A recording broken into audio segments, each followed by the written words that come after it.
La gare de Figeac a subi un incendie en novembre 2018. Pour la population, l'incendie était un véritable traumatisme. Et pour les habitants de Figeac, il était important de retrouver leur gare telle qu'ils l'ont connue.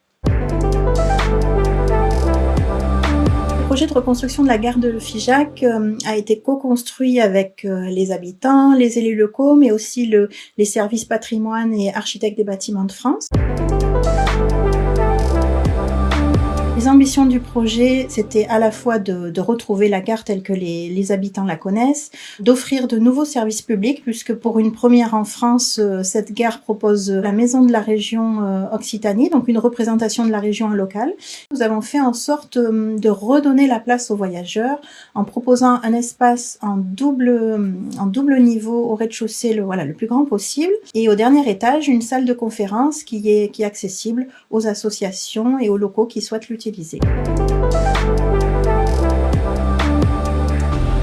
Sur ce projet, nous avions vraiment des entreprises locales qui ont répondu. Sur les 16 lots qui ont été attribués, 14 étaient des entreprises locales. Concernant le choix des matériaux, nous nous sommes fait accompagner d'un consultant bas carbone. Nous sommes partis sur une isolation chaud-chambre, sur un bois du territoire massif central. Dès le début, nous étions dans une volonté d'aller vers des matériaux moins énergivores, que ce soit dans leur production, leur mise en œuvre, ou leur réutilisation dans la vie du bâtiment. Nous avions la volonté d'offrir un équipement de chauffage par géothermie et d'offrir une sobriété des usages.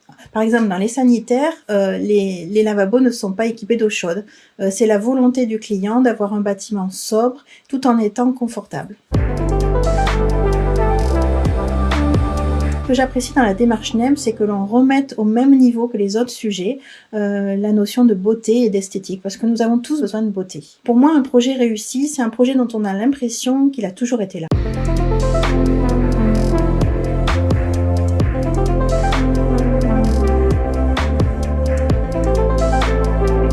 Tous les habitants de Saint-Affrique connaissent le bâtiment Occitan. Et c'est un peu comme un paquebot posé en haut de la colline. Alors c'est un bâtiment des années 60. On est sur une structure sur des poteaux-poutres, ce qui permet d'une grande flexibilité. Et c'est un bâtiment aussi qui présente de très très belles vues sur le paysage. Donc c'est un bâtiment qui a été bien construit, mais qui aujourd'hui avait des grosses problématiques de confort d'hiver et de confort d'été. Alors la solution qu'on a trouvée pour solutionner le confort d'été, donc ça a été de proposer des casquettes qui ont l'avantage de ne pas créer de filtre devant la vue. La particularité de ces casquettes, c'est qu'elles ont été prédimensionnées avec l'aide d'un outil paramétrique qui nous a permis de simuler le taux d'ensoleillement selon la saison. On a isolé la toiture du bâtiment avec de la laine de mouton, ce qui est assez inhabituel dans la construction. On est juste à côté de Roquefort. Roquefort connu pour ses brebis. Et l'élevage de brebis produit beaucoup de laine. Cette laine, aujourd'hui, elle n'est pas utilisée, elle n'est pas valorisée. On s'est tous dit au sein de l'équipe de maîtrise d'œuvre, c'est le moment d'expérimenter. C'est des solutions techniques qui sont assez évidentes pour tout le monde ici. J'ai envie de dire l'intelligence locale.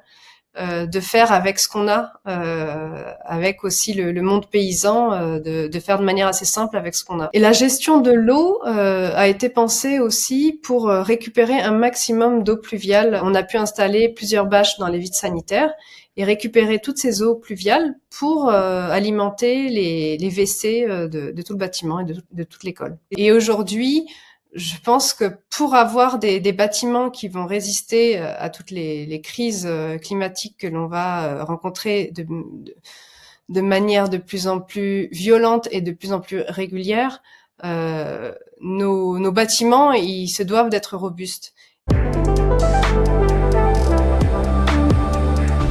C'est un bâtiment qui accueille aussi beaucoup d'entreprises au sein de la commune. On a eu la chance sur ce projet-là d'avoir une personne qui était la personne référente du projet, et cette personne vit et habite le bâtiment. Donc cette personne-là, elle a joué le rôle d'intermédiaire entre nous et les usagers.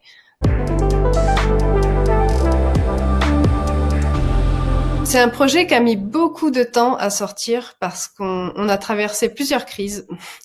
On a une crise qui est continue au sein des territoires ruraux, de pénurie de main-d'œuvre, de manque de moyens.